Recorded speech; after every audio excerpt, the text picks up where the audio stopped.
It is my distinct pleasure to introduce to you our next speaker. It's a pretty short intro. Dave Warnock was a Jesus freak. He was a pastor, he was a businessman, he was a family man.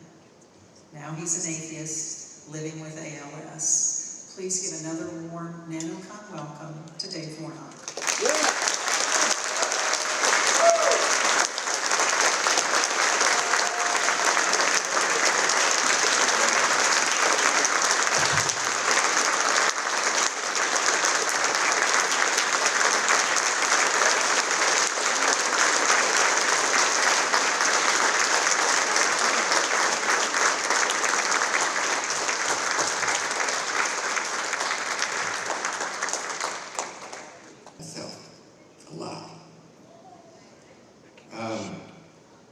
This is not going to be an inspirational talk.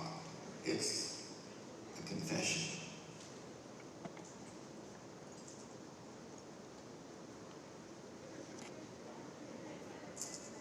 I turned 70 a few weeks ago, and God, that's a big number. I didn't think I would get there to that number when I got diagnosed 6 years ago, but I did, and it's given me more time to grab the moments and live life. It's also given me more time to fuck up, which as I look back through those 70 years of life, I realize I've done that a lot. I've self-sabotaged my life a lot. And, you know, there are lots of reasons why. When I say I've dealt with regret a lot lately, it's not like I look back on the whole of my life and think, it's all a failure, it's all a waste. I don't think that at all. I used to believe that we were all wretches, you know, saved by grace, but I quit believing that a long time ago, about 12, 13 years ago. And I believe that we're all just people, and we're mixed with good and bad, and most of us do the best we can every day when we get up. But I look at my life and the whole of it, and there's just a lot of it I'm not happy about at all. And I'd like to blame Satan, but he's leaving with Trump now, so that...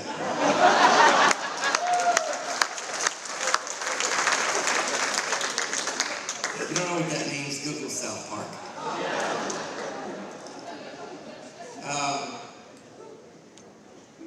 For a long time, I blamed Jesus because, you know, when I was younger, I didn't have a lot of tools put in my toolbox growing up. And then I got saved as a Jesus freak, as Gail mentioned, in the 70s. And I thought for 3.5 decades that Jesus would fix me and figure out what was wrong with me, what those chinks were about me. I wasn't a bad person. I just had issues that I never got resolved. And I thought Jesus would fix that. They told me he would. They told me, you just give your life to Jesus and everything will be okay. But he's not there, so that didn't work. And then when I broke up with Jesus, I figured that I would kind of figure it out on my own. And that didn't work either. And so I've carried just some issues, especially in concerning interpersonal relationships. I just have an Achilles heel in that area, and it's done a lot of damage in my life. And those are where the regrets are. In the last couple of years especially, I've just behaved poorly and hurt people. I hurt my girlfriend Bevan tremendously. And residual effect of that, there were other people that got,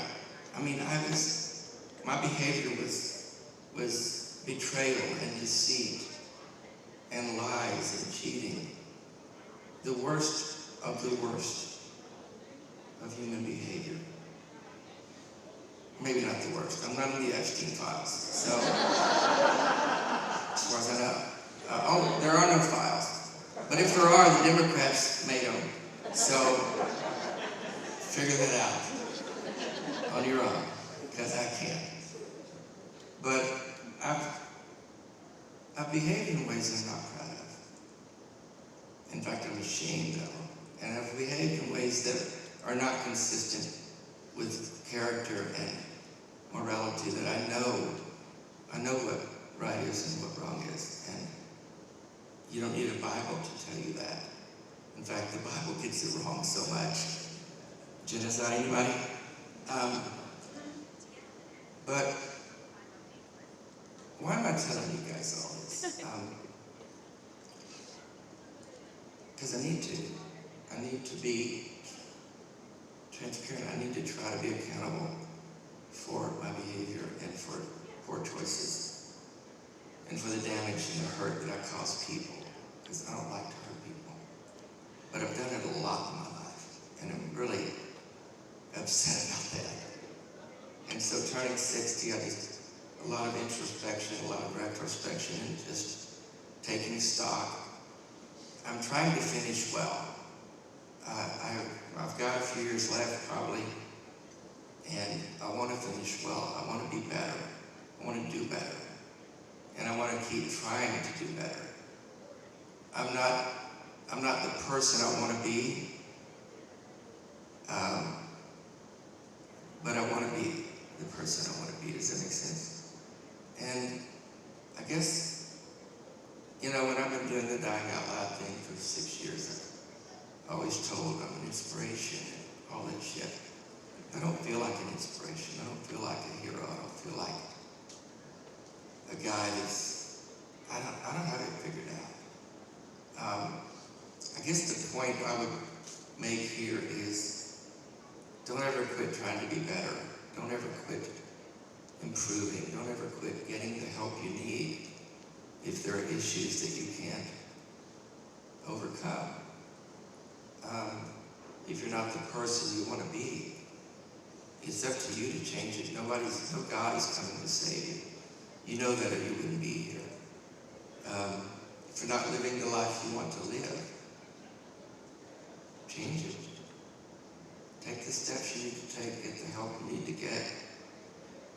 I've been getting help and working, and Evan and I have been working through. We've got a lot of work left to do, but she is my person, she is my love, and I've hurt her, and I'm really, really sorry about that. And the ripple effects of behavior that affects other people, and just the residual damage done by poor behavior. So I wanted a chance to say, I'm sorry to anyone who's hurt. And I want to say thank you to everyone who's been a supporter of mine over the years and has appreciated what I've tried to do.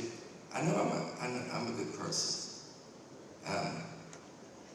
And I know I've tried to do good things in my life and be a good person, but I've not always succeeded. And those are the parts that make me disappointed.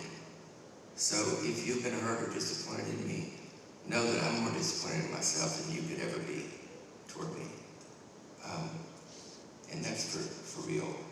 I can see people over there, but that's okay, you can hear me. Again, thank you for all the support over the years. NaNoCon's been special to me. You guys have been special. Thank you for anyone and everyone who got my book and read it and have been helped by it, or if you didn't read it, you need to question your priorities in life.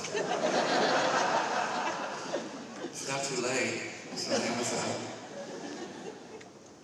But again, thank you for being who you are and being people. Most of you, I think, I shouldn't assume that, but a lot of you probably are an atheist or a nun, coming from something that you once believed in a God or once were a Christian or whatever. Congratulations to you for waking up and questioning things and changing yourself and not just going with the status quo and doing what's easy. what's convenient, what gets along with probably family members and stuff. It takes a lot of courage to question things you always believed.